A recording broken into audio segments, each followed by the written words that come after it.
one of my oldest and dearest friends, Michael Tatega. How's it going, brother? Hi guys, thanks for having me. Yeah, it's all good, man. We heard you're doing some pretty interesting stuff lately. We'd like to chat about that. Yeah. But first of all, I was curious about something. Alright. So like to me and you're like a pretty creative dude, alright? And like, so where did your creativity come from, do you reckon? I'm not sure. That's a hard question. I think like probably came from like the people like that I was surrounding myself with. I think maybe like now and maybe through high school as well. I wasn't like particularly creative in high school or really like doing anything that much, but like definitely after like high school, when I graduated, meeting people who were doing things and like seeing other people in like different parts of the world doing things was like really cool. Kind of like building that network, eh? Yeah, I think like when you get out of school, you kind of opened your eyes and your peripherals a little bit in regards to like this attitude that when you're in school, it's kind of like you are pigeonholed into doing certain things that you think is what you're meant to do. Like what you're good at. Maybe. Yeah, and then when you get out of it, I find that when you get out of high school, you kind of find that the world is your oyster, for lack of a better term. Yes. Like you can kind of do whatever you want. And I saw people who were doing that, like in Perth, Melbourne, over east and then internationally as well. And I think that was like kind of what inspired me to be doing more creative things and being like more creatively involved. And then I just enjoyed it, so that just kind of perpetuated and continued. And yeah, I love that word, perpetuate. It's just, it rolls off the tongue really nice. Yeah. What would you say your first thing was then? Like, what was your you said you did it in high school? First my brush first with creative creativity. medium. Yeah, that was like kind of your first like foray of like from yourself, I guess. Yeah, I think like getting into fashion photography early on was like the first kind of big, I guess like awakening of realizing like, I didn't think I was like a very creative person beforehand. But Wait, so was this with Tartography? this was with, so I was working at Sanchuros Yeah. at the time, and a guy that I was working with, his older sister owned a swimwear brand called Palm Swimwear. Yeah. And without any experience or any knowledge, or really, like I'd just been taking like casual party photos before, she'd given me an opportunity. She was like, hey, we got new stuff coming in, do you want to like go to this spot, blah, blah, blah. And that was like my first time to be able to really work on a shoot, plan it, all this stuff. And then I had no idea what I was doing. I had no idea how to interact, with models or, even what was expected from me. But at the end of it, most of the photos were pretty bad, but there was like this one that I got back, that was like early days when I was shooting film as well. I got one back that I really was happy with and I thought was like a really good reflection of like my style back then. And that was like such a new experience where I like really found this medium where I really felt like inspired by something that I was doing and seeing like, the work then directly contributed to like the end product and, and how nice that felt as well. Yeah, it's a powerful feeling, man, when you work hard on a skill and then the outcome, like you can physically see the outcome and you're happy with it. Like, in my mind, there's no better feeling than that. That's true work, Yeah, exactly. Yeah. I think it's such like a big like thing that I guess separates humans from animals in a way. Like that creative energy, but like also that ability to create stuff and like art in a way. I mean, because art technically doesn't do anything like for the betterment of humanity. Like on like a biological level, it's something that like humans just do because we love it and it's fun. I reckon it's part of group learning. I reckon that you see someone else's art and you can learn from it. You can grow. Okay. From it. Yeah. So like I think it's like art has come about as a necessity and just like as a part of who we are as humans. I think it's natural, being able to have that larger level of consciousness to be able to like not only focus on the short term but also expand on not what's just happening right now but what's happening in the future as well. Yes. So I think it's like a massive biological adaptation to be able to have that freedom and conscious thought to be able to think about things bigger than the present time, which is like super interesting. There was this like Japanese study that focused on chimpanzees where they gave chimpanzees a massive amount of sequences of like Simon Says, where you have to remember the code of in what order buttons to press. Yeah. And it was like a flashing light to indicate it. And I think it was like a 8x8 grid. and the chimpanzees were able to remember up to like 40, 50 combinations of different buttons, whereas like most of the researchers who would, you know, compete with these chimpanzees would only be able to do up to like 16 to like 20 max. What does that say? Well, the reason that what they kind of like, you know, surmised from that study was that chimpanzees or like lower old world apes have a much better short-term memory, because that's like an adaptation that they needed to, in order to be like, this shit's going down now. Yes. I need to be onto this. I need to remember it. I need to know. There's danger here. I need to remember that, like in the immediate short term, that's a bad thing. You know, I need to get food now. I need shelter, water, blah blah blah. But humans have like a little bit more of a long-term memory, and that's enabled us to do, you know, farming and agriculture business and then business, and then be creative as well, and develop ideas over like a long period of time. So I think that distinction is like really interesting, because it really like kind of defines us as quite a unique species. That's really interesting. I'd put that down to identity, I reckon. Like identity through time, I guess. Because yeah, like as a chip, yeah, you're saying it's like very instant. It's very like, what are we doing right now? Like, and I'd say also like their lives would also be very much the same. Yeah. Like every day they'd be fighting or hunting or whatever. Like raising the kids, which are still like things that we do. Yeah. But they don't. I think we have a much more, I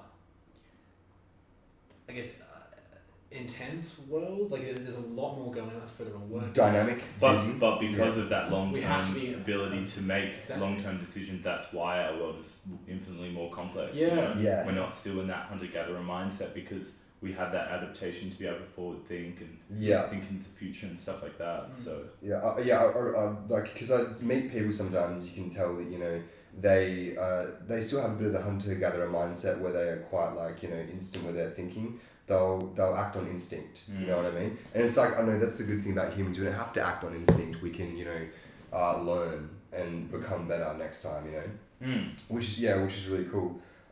Anyway, so you're doing typography for ages during high school. So multiple parties, snapping flicks. Is that what the kids say these days? Anyway.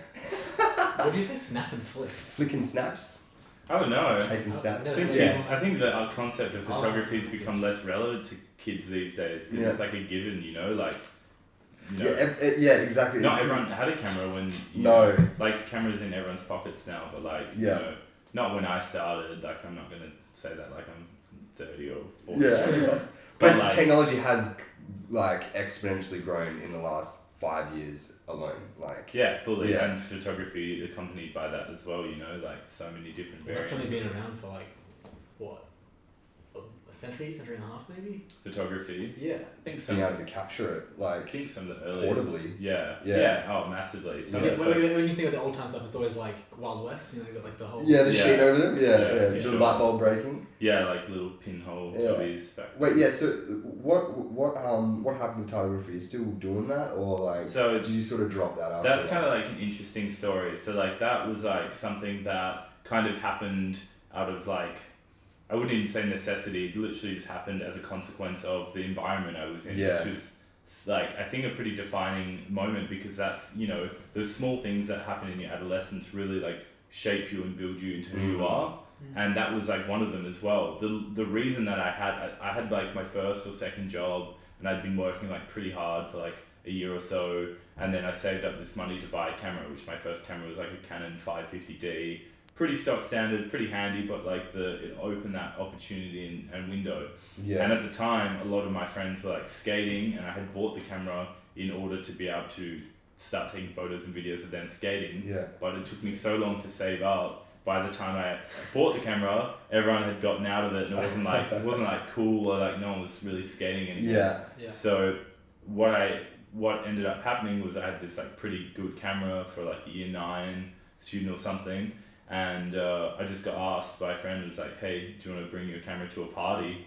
And I don't remember whether we were drinking then or not. I don't think we were, but either or, it was like, you know, a lot of fun being there with a camera, and that was like one of the first times that I really like, I guess, did it in front of other people and was so like open about it. And then it just like spiraled from there. And then like, I think I started out like people asking for like, they'll be like, I'll give you $20, like come to my party, I'll give you $20, you can take photos for like the whole night. I was like, oh yeah, $20, yeah. yeah. And then $20 like, for year 9 is like fucking yeah, so well, much money. like the fact that people were willing to pay me. Money? Oh, man. Yeah, well, the fact that people were willing to pay me for anything, especially doing Yes. photography, which I really enjoy. Yes. You know, just And if you're at the party anyway, like exactly, and like as a 15, 16-year-old who got invited to 18s and stuff like that, that was Yeah. like that was pretty cool. You know, Yeah. that would I have been feel really that. like That- you would have grown up, I think, a bit faster because of that. I think there was like a lot of the behavior I had kind of already experienced through like people I knew and other parties I had been to as well, but it definitely pushed me out there to meet a lot of new people, and like it really developed, I think, my ability to be able to like talk to people straight up as well. Get you to come out of your Because, shell. yeah, it's such a big part of doing that type of photography is being able to create this relationship based on such little connection, you know. And the small talk hasn't always been fantastic, but like I think that's What's your go-to like small talk thing? If like things are a bit I weird fucking and hate awkward, small talk. do you have any like sort of At parties? phrases? I don't know. I always just like to find the hyper masculine dudes who are just Yeah. like that super like chavvy like Yeah. bogan like mindset who are just like trying to get like really rowdy but at the expense of everyone else. Yes, And yes. just Yes. kind of like I guess like vibe off that energy a little bit and just like go with it a little bit with them, but like in like a funny way. And like sure enough, after doing it for a little bit, people tend to be like the guys who are doing it, like when I get up in their face as well, I'm like, yeah, like getting excited as much as them. They're kind of like, whoa, this guy's weird. And then Yeah. that comparison is like, okay, that's kind of like Maybe I should do chill the it. fuck out. Maybe I shouldn't be so turbo and like be swinging from the rafters and stuff like that. But yeah, I think as time like progressed with it as well, that's kind of like the disconnect as well. I started like, it was like such a great foundation. It was like a great way to earn a bit of money while I was in high Yeah, school. man. And it was like a cool way to meet people as well. But I think as I got older, I kind of grew out of it a little bit more just because I'd literally been doing it off and on for like 4 years. Yeah. And yeah, then I started like doing freelance photography at the more or less like toward the end of 2017. And at that point, I was taking on like a few event gigs, but just kind of, stuff that I really resonated with, or, friends' gigs or whatever. And the other stuff kind of fell on the leeway because it just didn't interest me anymore. Didn't fulfill your soul. And that's like the thing. Yeah. I was like, I'm going to stop with this now because it's not interesting anymore, because I want it to be engaging. And I think it's really hard to do Yeah. creative stuff if you're not actually passionate about what you're doing. Yes. well, the man, thing yeah. is, event stuff wasn't creative No, it's whatsoever, not. Yeah. but it still required me that, exercise of taking photos. So the way that I see it is like, it's better to have that opportunity to, when I am using my camera, use it in a creative way, and that way don't get burnt out by doing it, even though they're so different, there's still the act of doing it, is interesting. So For sure. Because if anything, you get energy from doing projects like that. But if Yeah. you're not like vibing with it, then it's just gonna drain you. That's Yeah. really just how it's gonna go. yeah, for sure. Okay, so like that didn't really like fulfill your soul. Like that's pretty clear that it's a job, but it's not something that is going to push you further and challenge you. So what did you do differently then to give you something that would fulfill your soul? I think I just the money's good, like it's like pretty good financially, but like that's just not a very good motivator, just full stop for anyone, for any job, I guess. Like, so I just kind of gave it this opportunity to breathe a little bit, and deleted the page for like a while and stuff like that, and just focused on other things, and I was like a bit busier with the photography that I do now, which is the fashion work and working for musicians and like freelance projects, but like more on a creative direction rather than like doing things that are like heavily commercially based as well, Yeah. But there's a mix of everything. It's such like a melting pot of an industry, especially in somewhere like Perth. You kind of take what you can get. Yeah, Yeah, for as real, well. yeah. Or you create what you can get. Yeah. Yeah. Yeah, for sure, exactly, and that's like a huge thing in Perth as well for any business.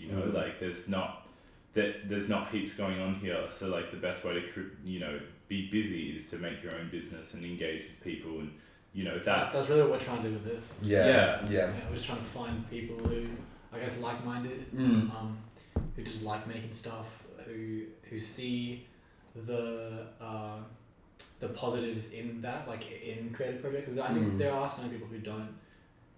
They think it's just like it's like a blow-off sort of thing. Like it's something to just like do when you're not working. Yeah. But no, it's really not. Like we love doing this, and we do it because, I mean, if anything, there is nothing in it.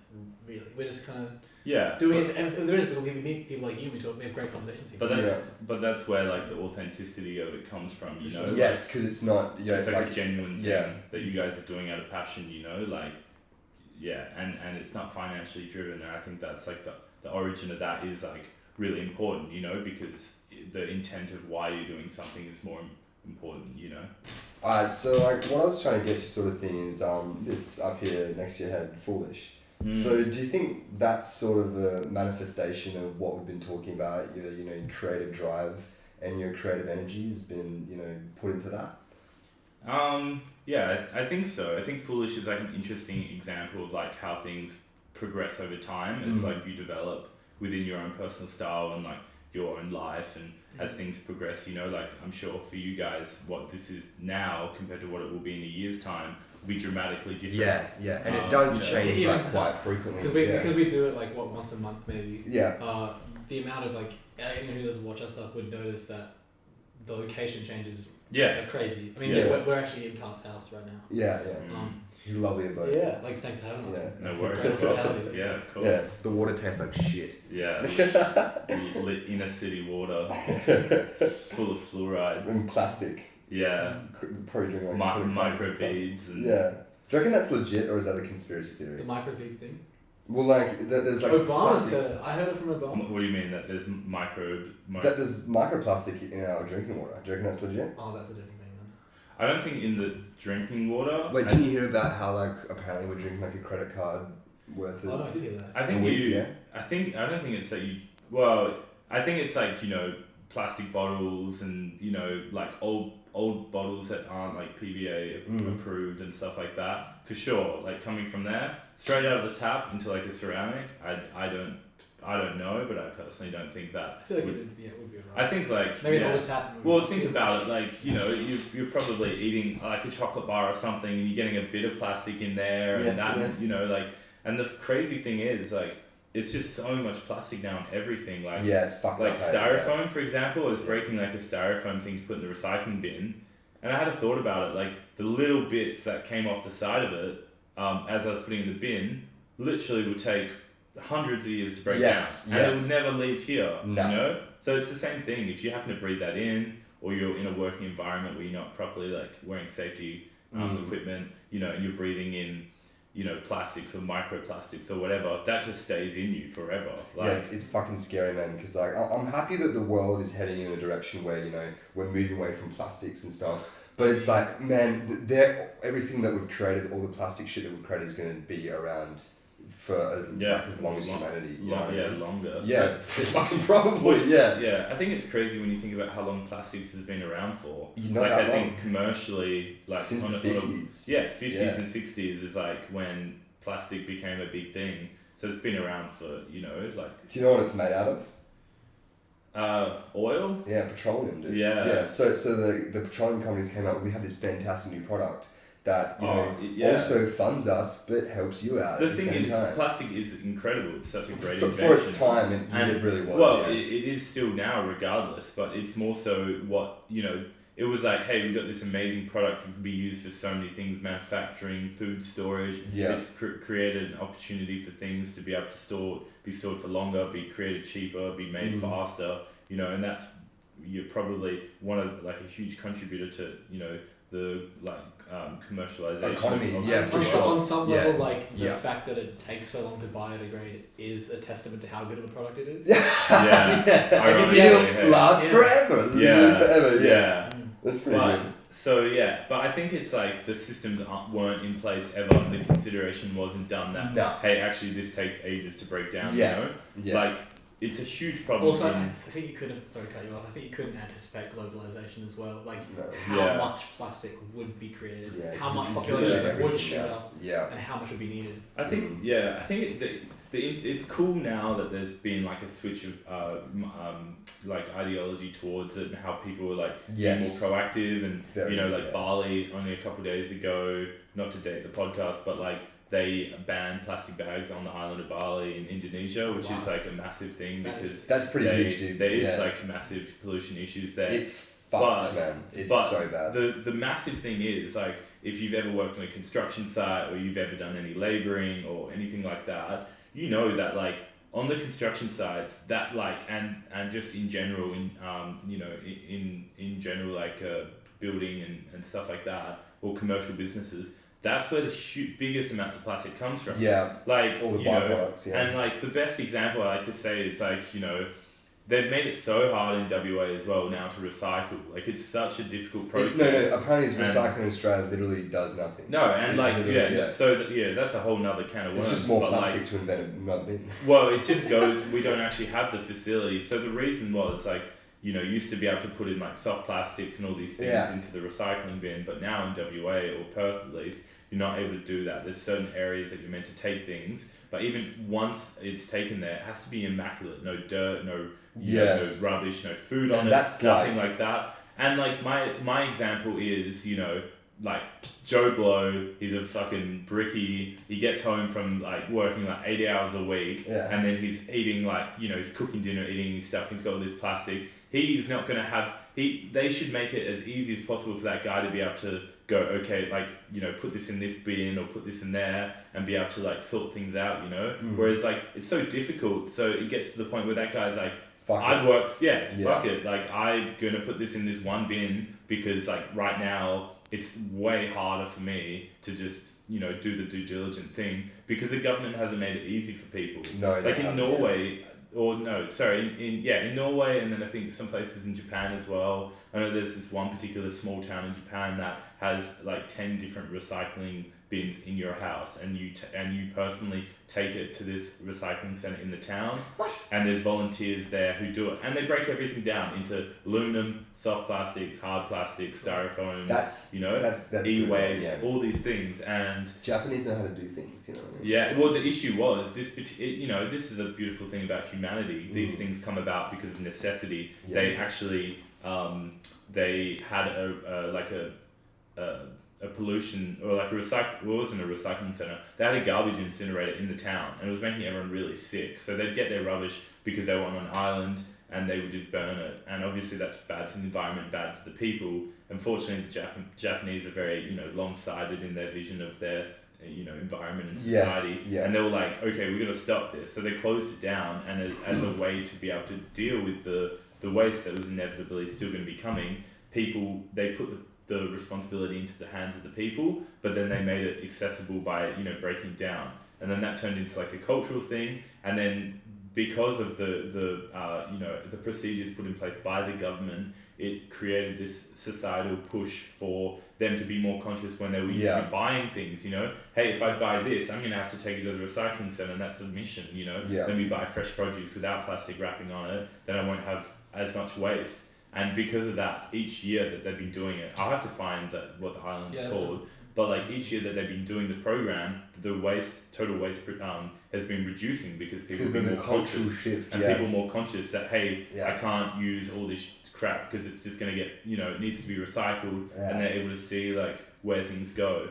Whereas like Australia, America, like a lot of these like big Western countries, like It's very individualistic. there's so much waste. Like I remember being told about it when I was on like a school camp about Yeah. how wasteful Australia was by the camp instructor, and he was saying that he was going to try fit all our waste into like a can of beans by the end of the night. There was like 20 boys. I was like, no way, it can't be done, blah blah blah. But the way that they prepared all the food and everything was that Yes. like they were able to just condense it all into one can, and there was pretty much all fresh food used, and then everything else that couldn't be biodegraded or recycled was put into this one can.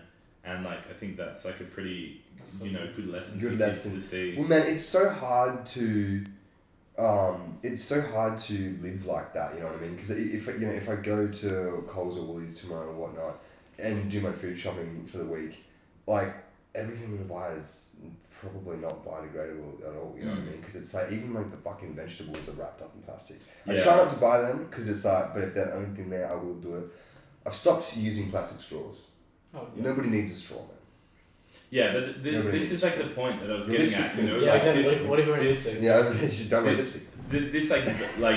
It's like it's really good that there's this like cultural awakening that how bad plastic is. Yeah. But when just you how bad yeah. fucking up the environment is in general. Well, yeah, and I think that's a societal thing that will develop as, you know, we all, you know, as education and everything increases just globally. Yeah. That, you know, that's why places like India with, you know, one of the fastest rates of man. growing education, they're, you know, getting onto their pollution issues in China and all that.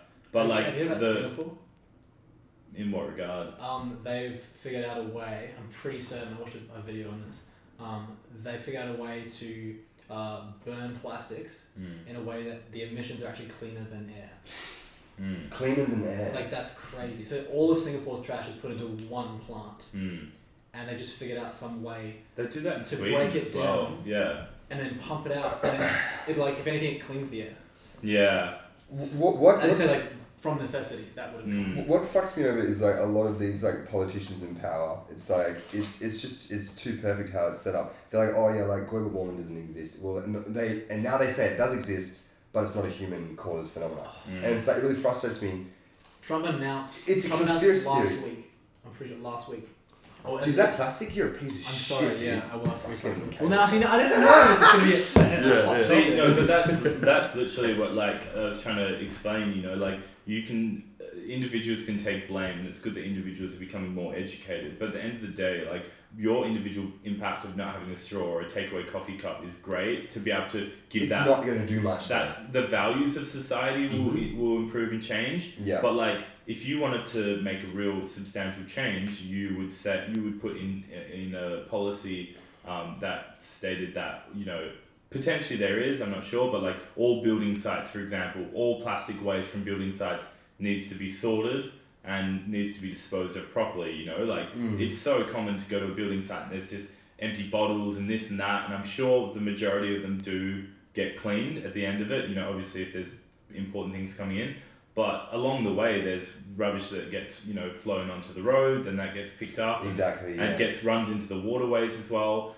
And like, again, it comes down to necessity. Those people, they're like working their asses off just to get by. Like, they're not going to. The last thing on their mind. Yeah, is, it's like, you oh, know, I'm going to pick up this piece of plastic on a construction site that is essentially a whole massive mound of rubbish to start with, of rubble and metals. I feel like and a part whatever. of that though is like that, as you said about like politicians. I think the rhetoric at like the top level of politics is polarized still. There are still people being like, no, global warming, I climate change. wouldn't really call it polarized. I'd call it like not even polarized opinion, polarized agendas. So you know, there's like, if you're profiting off of, you know, this like big oil and shit, Yeah, exactly. you know, you're probably gonna have cognitive dissonance about any, you know, facts coming your or way. just blatant selfishness. Like yeah, what fucks me over is like, okay, say global warming is a conspiracy theory, right? For me to feel like a conspiracy theory is legit, there needs to be a reason why that agenda is being pushed. I can't think of a reason why people would want to, like, all these scientists would want to push that agenda for some reason just to fuck with everyone. Like, Yeah. I just don't, I can't see that being, you know, something that a group of smart people would want to do to the world just because, you know? Yeah. Like, I think it's interesting. I have like discussions with my roommate Liam about this a lot. Like, I think you have to be a very particular type of person to get into politics. You know? Like it's such a political person. It's such a backbreaking process to get into. You know, you either have to have like a highly educated background, you know, be in a position of wealth or something. Like, absolutely, there's politicians out there that have good intent, but overwhelmingly, you know, you don't like someone like Elon Musk, for example. Elon, like, I love Elon Musk, dude. of course, I'm sure many people who are watching as well probably love Elon as well. But like, or admire him at least, you know. But like, I think the interesting thing about him is like he had this transitional period during college where he was like, what is the best way to make, you know, substantial change in my environment and you know, and the kind of society he lived in. And he realized that wasn't through, you know, getting into government because it was too slow and there was personal agendas. It was by making a successful business and then having the financial freedom to be able to then do beneficial projects, you know? Something I heard about Teslas though, apparently the batteries in the Tesla take like 1 million years to break down. Yeah, so, they do. But like that's like one of their things that they like work on. Yeah. At least they're trying to be sustainable, you know? Yeah. Well, I think like if you look at global trends in electric vehicles, like going back to like China again, China is like will be one of the most interesting case studies of like a development of a country for the next couple hundred years, for sure. In you know, in regard to them, they're relatively clean. Like they do try to like offset as much as they can to benefit of the environment. Yeah. But then again, I think it's because like I wouldn't is say that PR? No, it's because they don't need PR. They Yeah. don't need. They don't have political agendas because it's like a one-party system. Yeah, it's pretty. They don't need to have. There's like, no conversation. let's use politics to fund this mind. They just build the mind. Well, see, that's like I was watching like a podcast or listening to a podcast about it, and it's interesting. Like the birth rate, you know how China had the one-child policy. Yeah. They reduced that because what ended up happening was, like generally speaking, as the level of education increases in a country, so does the birth rate generally decreases as well, because people realize, hey, actually having 8 kids isn't actually as isn't actually as good as having That's one the or crazy two. thing, because it means the less intelligent having more kids. On some level, you can. Yeah. And you don't want the smart people to stop having kids. You want to make more kids. Well, it's But, like, just everyone- people have kids, But yeah. to offset their duty to society to like contribute. Well, yeah. I think anyway, yeah. But yeah, pretty much what was happening was like, because there was a higher level of education in China and people were becoming, more informed, they were having less kids, and so they scrapped the one-child policy. The population, started to decrease. China realized, like, hey, to be able to sustain this economy, we need to be able to have, things that are improving the health of our citizens, so like, which like a massive cause of health issues in China is the pollution and air quality. And they're like, okay, our population's decreasing, but in order to sustain our country and our economy, we need to keep that level of population increasing, or at least be able to sustain it. How can we do that? People don't want to have more kids because they know, high educated, they know it's not actually necessarily a beneficial thing.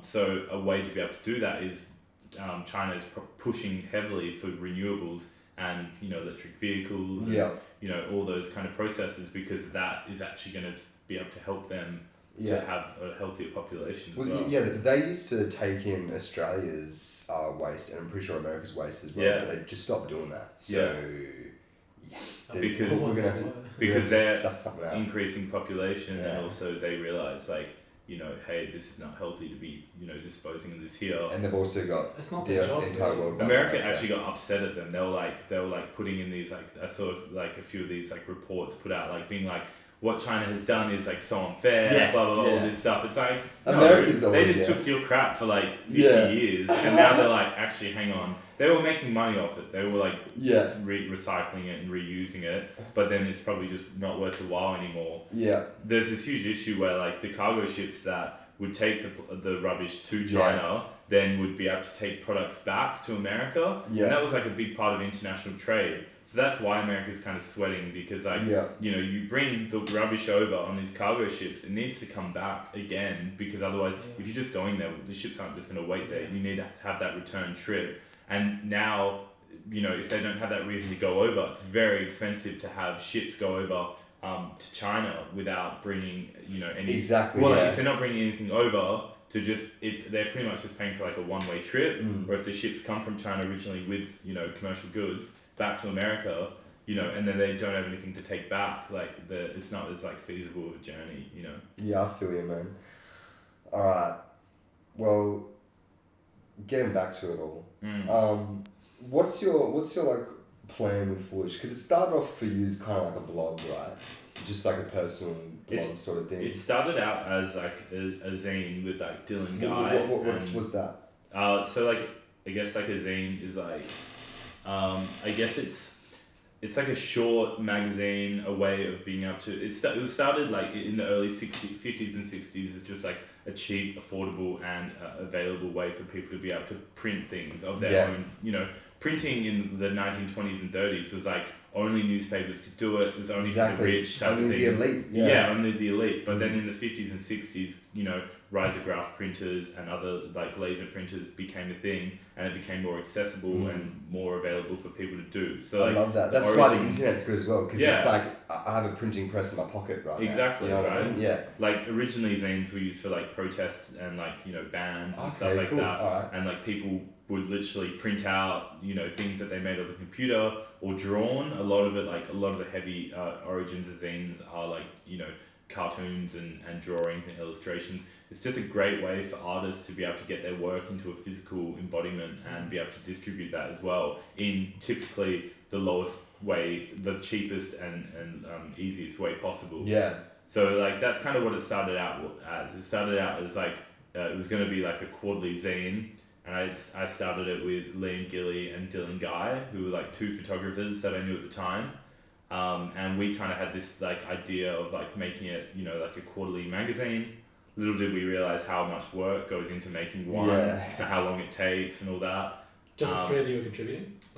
So the three of us were like organizing it. We didn't contribute to it in terms of photos, but we were like developing it and like designing it and as things have progressed, you know, we've moved on to other things as well, and things have kind of like changed direction as like my lifestyle has changed as well, you know, to where Foolish is now, I guess, books and events and zines and, you know, bits of merchandising as well. And it's just a great creative platform for myself and others to keep things interesting and be doing things that I'm genuinely interested in, you know.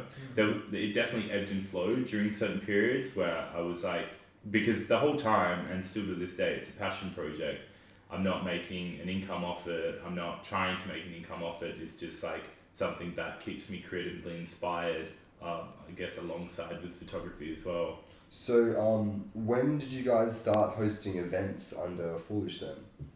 Our first one was only, like, we've had exhibitions before. We've done like a few. We did one for Evocation by Jordan Mitchell's, and then we've done like a few others as well. We did kind of like this crazy one at like Pitt's Leaderville, which is a vintage store, like 2 and a bit years ago, and that ended up like we invited like go to that? I think so. We invited like 60 people, and then like 300 juvies ended up drinking in a car park. And it just like it was sick. It was a huge, it was like it fucking went off. It was a huge vibe. I don't know like the legality of it or whether we could get away with that today. The exact opposite. Yeah. I should have rolled with it more on the night. I was kind of like, who are all these people? Why do they not care about art? And then I was now in hindsight, now I'm throwing parties. I'm like, that's the whole thing. People having a good time and like.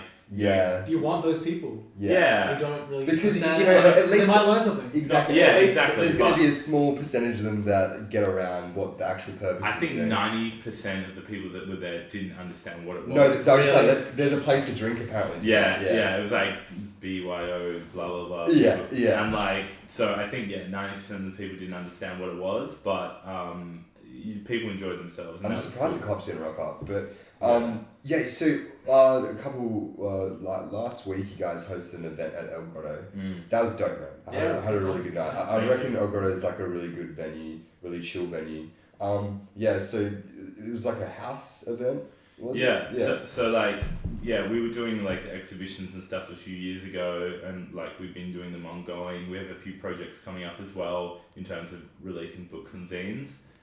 But that's something that kind of evolved in my lifestyle as well, was like all the people I was surrounded by who were DJs and producers and, you know, made things and that's the position you'd want to be in, right? Yeah. Just like surrounded by creatives. And like that was a part of my lifestyle, and I was like, I'm going to a lot of events that I really like, some that I didn't really like, and there was areas where I thought that I could improve on as well, you know? Yeah. So like the idea came from like, wanting to do something along. So we started actually doing monthly mixes, and so we started that this year in 2019, and we put out 4 of them, and then the 5th one was like the event, and that was featuring Intern Hookup, Yeah. aka Cameron Park, aka my housemate. Yeah. So things were pretty. It was you dope. kind of mixing before. Yeah. Oh, yeah. So things were like pretty good to organize. Cam is like a really like creative guy and Yeah. like really talented on the decks, and offered like a lot of insight because he has formerly done things for Garbage TV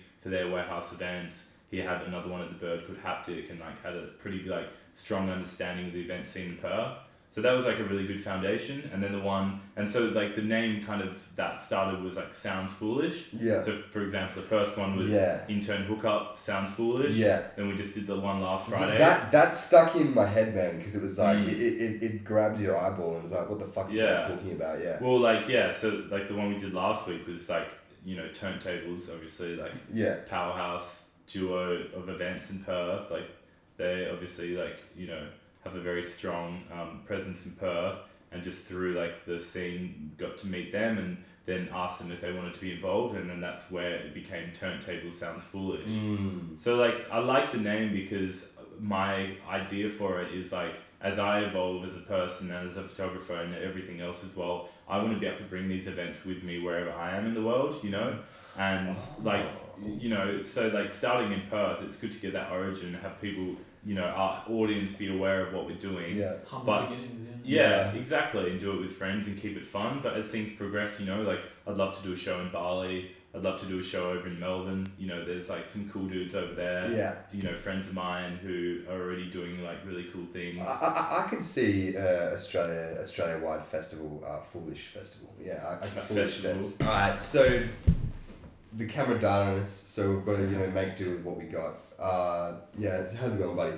So It's very good. yeah. Good to see. Good to see. I like that haircut, man. I'm not sure if I can pull it off. I really want it. I'm just not sure. Yeah. I think you can do it. Oh, thanks, man. Thanks. I just gotta believe in myself. Yeah. Okay, but anyway, That's so what you do with it, man.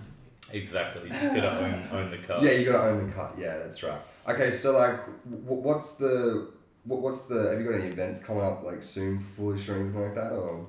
So we are thinking of doing another one next month, which hopefully will be like a B2B with 2 like really cool Perth DJs, one that I work with and like another one that I've known for like a long time. Both have been doing like really cool things in like the Perth scene for like the past little while. So we're kind of like planning things out at the moment. I won't give away too many details because like we've got some cool ideas, but we want to make sure everything falls into place first. Yeah. But other than that, we've got a zine or a book coming out with Andrew Count. Everyone knows him as DOS, which is called ROT 54. And DOS, interestingly enough, was in Armenia, and he and his brother was driving through the countryside, and then what they found on Google Maps was like a perfect circular disc on Google Maps, and they're very like kind of adventurous guys. They decided to drive up to it, and they got to a gate, and they bribed like the caretaker of this land with like a big carton of cigarettes, and they got in, and what they actually found was an abandoned deep space telescope station. Fuck off. That was like created during the Soviet era. And that was used as the only radio optical telescope ever made. And it just at the fall of the Iron Curtain, when the Soviet Union fell in 86 or whenever it was. Yeah, when Reagan did his thing. Yeah, when that stuff went down, they just dismantled it, and there was no money to be able to fund it anymore. Okay, So pretty much the book will be called ROT 54, which is like the place that he found or he went to and documented. Yeah. And not only did he document these like untouched control panels with like these big like Soviet murals, he found these like big like red carpeted rooms with like all these decadent chairs. Hectic. And like not only that, he's like one of the most industrious guys I know. He had some explosives with him. What? And he lined a safe and was able to blow open a safe, and within the safe he found 5 or 6 rolls of undeveloped medium format Oh film. my god. So like what he got is like these beautiful like Dude, there could be memories. some like there's some like historic shit in there. There's like these maybe photos some of Russian like, secrets and shit. it's not like there's I'll keep this surprise what's exactly in there, but there's like Russian, you know like deep space. there's- that there's sounds The sleep experiment. there's things like you know traditional photos of like a traditional Armenian wedding. Wow, There's, that's like, pretty cool. you know, man. there's photos of like people in that like the 80s, 70s, and then potentially a bit earlier as Wow. well. And That's yeah, cool. so that will be coming out, you know, sometime in the next month or so, and Alright. That sounds that, yeah, something for people to keep an eye out for. No, something I also wanted to, probably the last thing we'll chat about. You had something pretty nice that caught my eye on the event on Facebook for Foolish El Grotto. It was like a little disclaimer. Can you just give us a rundown about what that disclaimer was and why you put it there? Because I don't see that on many events, to be honest. Like the safe spaces thing. Yeah. I think like, you know, the way that like, I think it's really important to ensure that you are having events that reflect your values as well, you know? Mm. And, you know, through myself and Cameron and all the people involved, we wanted to be able to create an event and a space where people felt they were able to be free and express themselves without discrimination, Yeah. without abuse, without being harassed, you know, like that's why I love dance music so much, is because, you know, from the origins of where it came from house music and other things, it was this like beautiful opportunity for all these you know, homosexuals and transsexuals and, you know, people of all walks of life, colours, backgrounds, ethnicities, everything, to be able to go to a place where the focus was not on your culture or who you were or your race or your colour. It was just to be able to dance and like Have fun, express man. yourself. Yeah, You know, and make like friends. I'm not yeah. gonna try like say that, you know, what we're doing is like, you know,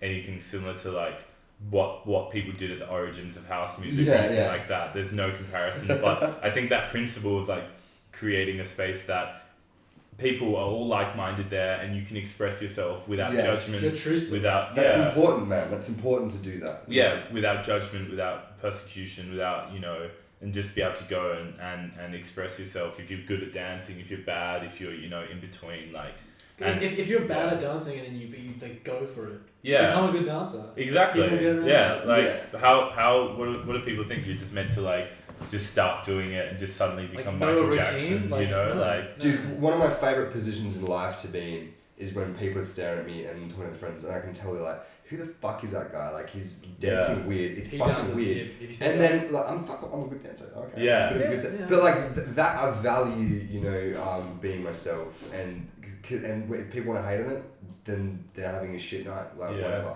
I'm doing my own thing. I'm having a good time. You know what I mean? Of course. And that's what you got to do, man. yeah. Alright. I just had a knock on the door, so I think that's a good time to wrap it up. Alright, Yeah, you can sweet. go. We're going to keep talking for a bit. Alright. That's alright. Alright, too easy, Yeah. boys.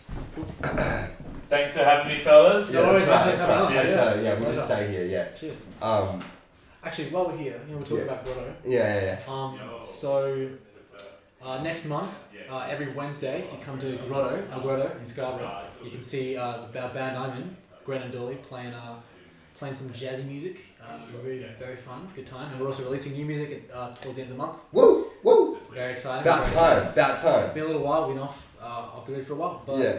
yeah, very exciting. Alright, come down to Grotto every Wednesday this July. It's going to be Every fat. Wednesday. Alright. We'll catch you later. Yeah. Sweet. Easy. Do it. Fuck yeah. You have-